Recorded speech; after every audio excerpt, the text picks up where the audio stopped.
Assalamualaikum warahmatullahi wabarakatuh. Perkenalkan, nama saya Oki Oktaviani, NIM 1930201191, jurusan PGMI 2019 UIN Raden Fatah Palembang.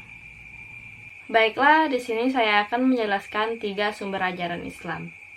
Baiklah, terdapat 3 sumber ajaran Islam. Yang pertama yakni Al-Quran, yang kedua yakni hadis atau as-sunnah, yang ketiga yakni ijtihad.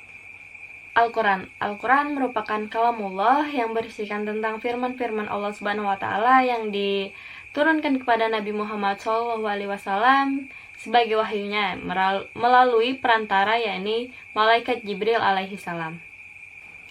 Al-Quran merupakan kitab suci umat Islam yang berisikan tentang akidah, ibadah, hukum, peringatan, dan juga isyarat pengembangan iptek yang menjadi acuan atau pedoman bagi umat Nabi Muhammad SAW.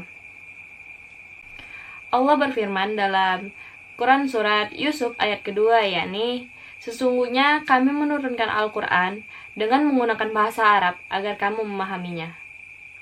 Sunnah merupakan kebiasaan Rasulullah SAW baik dari segi perkataan, perbuatan, maupun ketetapan atau persetujuan Rasulullah terhadap apa yang dilakukan oleh para sahabatnya.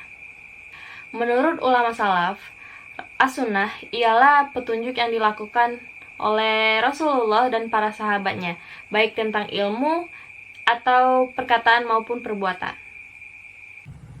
As-sunnah berfungsi untuk menjelaskan, menafsirkan isi atau kandungan ayat-ayat Al-Quran dan memperkuat pernyataan ayat-ayat Al-Quran serta mengembangkan segala sesuatu yang samar-samar atau bahkan tidak terdapat ketentuannya di dalam Al-Quran. Macam-macam hadis atau as-sunnah. As-sunnah yang dilihat dari segi bentuknya terbagi menjadi 4. Yang pertama yakni kauliyah atau semua perkataan Rasulullah SAW. Yang kedua yakni fi'liyah atau semua perbuatan Rasulullah SAW.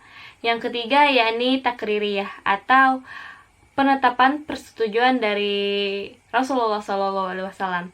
Yang keempat yakni hamimiyah, yakni yang segala sesuatu yang telah direncanakan oleh Rasulullah namun tidak dapat dilakukan oleh beliau karena telah dijemput ajalnya terlebih dahulu. Hadis atau sunnah yang dilihat dari segi banyak orangnya terbagi menjadi 3. Yang pertama yakni mutawatir atau yang diriwayatkan oleh banyak orang. Yang kedua yakni masyhur atau yang diriwayatkan oleh banyak orang namun tidak sampai ke mutawatir.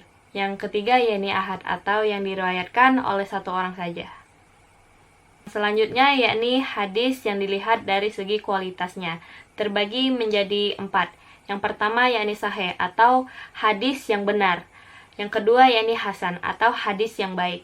Yang ketiga yakni doif atau hadis yang lemah. Yang keempat atau yang terakhir yakni hadis palsu atau yang biasa disebut dengan hadis maudhu. Sumber ajaran Islam yang ketiga yakni ijtihad. Ijtihad yaitu mengerahkan segala kemampuan berpikir secara maksimal untuk mengeluarkan hukum syari melalui dalil-dalil syara yakni Al-Quran dan hadis. Ijtihad dilakukan apabila suatu masalah tidak terdapat hukumnya di dalam Al-Quran maupun juga hadis. Ijtihad dilakukan dengan menggunakan akal pikiran dengan tetap mengacu kepada Al-Quran dan juga hadis. Macam-macam ijtihad. Yang pertama yakni ijma, yaitu kesepakatan para ulama. Yang kedua yakni qiyas atau menggabungkan atau menyamakan. Yang ketiga yakni ihtisan atau tindakan meninggalkan satu hukum kepada hukum lainnya. Yang selanjutnya yakni masalah mursalah atau pemaslahatan yang tidak disyariatkan oleh syari dalam wujud hukum. Yang kelima yakni zuhud zariyah atau tindakan yang memutuskan sesuatu yang tadinya makruh menjadi mubah. Yang keenam yakni ihtisab atau yang telah ditetapkan masa lalu secara abadi. Yang terakhir yakni urf atau segala sesuatu yang dikenal oleh manusia telah menjadi kebiasaan. Jadi Jelaslah, sumber ajaran Islam yang dirumuskan oleh Rasulullah SAW terdiri dari 3 sumber pokok. Yang pertama yakni Al-Quran, yang kedua yakni hadis atau sunnah, yang ketiga yakni ijtihad. Baiklah, sekian penjelasan dari saya. Saya akhiri. Wassalamualaikum warahmatullahi wabarakatuh.